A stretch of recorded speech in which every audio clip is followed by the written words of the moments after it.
dengan calon Wakil Presiden Republik Indonesia, Pak Mahfud. Pak Mahfud, kata-kata hari ini?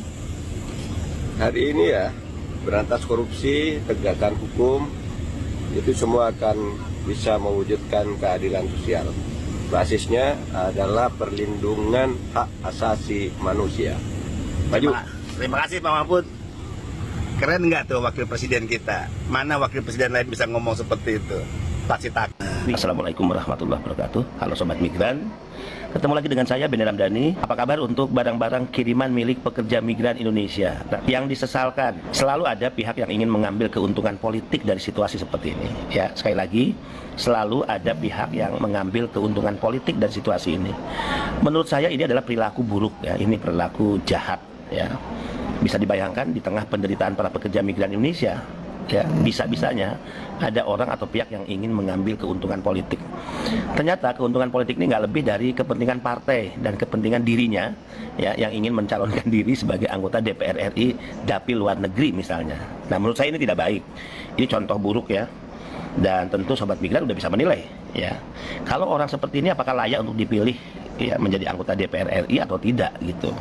Karena kesannya kok seolah-olah ada tipu-tipu, kesannya kok seolah-olah ada manipulasi, kesannya kok seolah-olah ada perjuangan yang dia lakukan, ya, dengan mengabaikan pihak-pihak lain. Ini tidak sehat dan ini cara-cara yang manipulatif yang tidak bisa dicontoh oleh siapapun yang selama ini masih memperjuangkan kebenaran, masih menjunjung tinggi kejujuran dalam berperilaku hidup.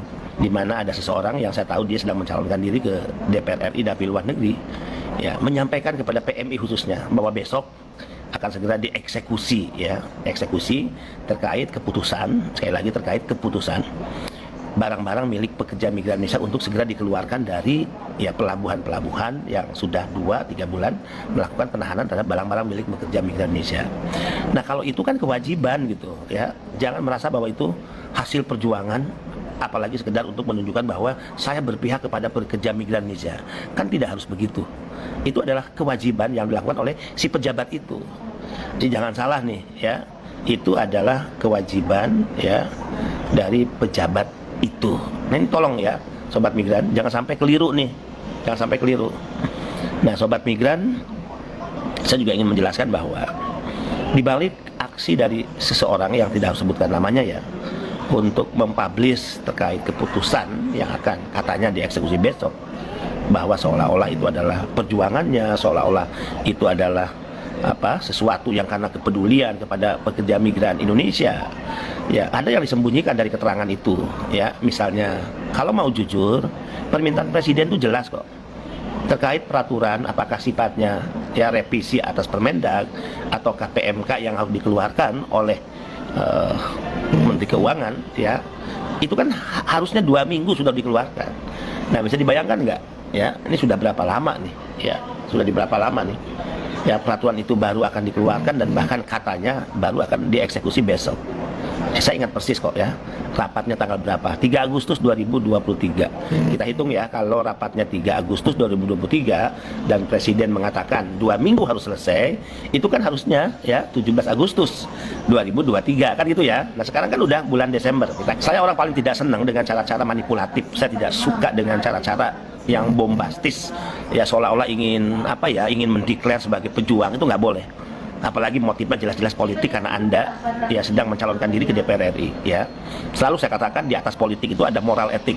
Catat, di atas politik ada moral etik. Jadi moral etik itu value-nya, nilainya itu sangat jauh lebih tinggi dari politik itu sendiri. Bahkan moral etik itu harus melatar belakangi setiap perjuangan-perjuangan atau keputusan-keputusan politik. Saya sudah mengambil sikap sejak awal untuk menjaga kehormatan diri saya, untuk menjaga kehormatan lembaga BP2MI yang saya pimpin. Saya sejak awal memutuskan untuk tidak mencalonkan diri ke DPR RI dari dapil luar negeri, ya. Karena kalau saya mengambil dapil luar negeri, maka yang saya khawatirkan nanti, ya, akan terjadi abuse of power atas kekuasaan yang saya pimpin, yang itu bisa dikapitalisasi hanya untuk kepentingan diri saya. Itu yang saya hindarkan. Ini sangat tidak mendidik. Dulu yang bersangkutan nih, ya, dulu yang bersangkutan pernah kan secara bombastis, ya, memviralkan lewat YouTube-nya hanya dengan menolong kepulangan beberapa orang PMI, ya dari luar negeri ke Indonesia. Bagi saya it's okay, siapapun yang ingin menyumbangkan rezekinya, menggunakan kemampuannya untuk membantu PMI, itu nggak masalah, itu keren banget. Tapi jika itu dikapitalisasi, ya diglorifikasi untuk kepentingan politik seolah-olah memiliki empati, nah ini nggak pas. Saya jawab sederhana misalnya, ya. Wahai Anda yang sedang mencalonkan diri ke DPR RI, yang karena Anda memulangkan ya 1, 2, sampai 10 orang, sampai belasan orang ke Indonesia, kemudian Anda kapitalisasi untuk mencalonkan diri atau mendapatkan dukungan dan simpati dari PMI, saya ingin katakan, BP2MI itu sudah memulangkan ya kurang lebih 106.000 yang dideportasi ke Indonesia. Sudah memulangkan ya orang sakit 3.600 ke Indonesia selama saya pimpin. Kemudian BP2MI sudah memulangkan jenazah kurang lebih 2.400 jenazah. Ya, 2-3 hari peti jenazah setiap harinya ya yang datang ke Indonesia. Nah, ini penting saya jelaskan. Tidak boleh ada pihak yang ingin ya memanfaatkan situasi yang sedang dialami secara serius oleh para pekerja migran Indonesia hanya untuk kepentingan politik. Sekali lagi, ini tidak mendidik. Ya, ini destruktif menurut saya. Siapapun yang mau yang menunjukkan empati kepada pekerja migran nggak ada masalah, ya fine-fine aja. Jika Anda punya rezeki, jika Anda punya relasi yang karena itu Anda ingin membantu PMI termasuk pemulangan, nggak ada masalah. Jika Anda ingin ya menggunakan karena Anda punya kedekatan dengan pejabat tertentu, membisikkan sesuatu agar keputusan dari pejabat itu mempercepat hal-hal yang sangat ditunggu PMI, itu baik, itu keren banget ya. Tapi sekali lagi jangan dikapitalisasi apapun perjuangan Anda ya dengan cara-cara yang manipulatif ya.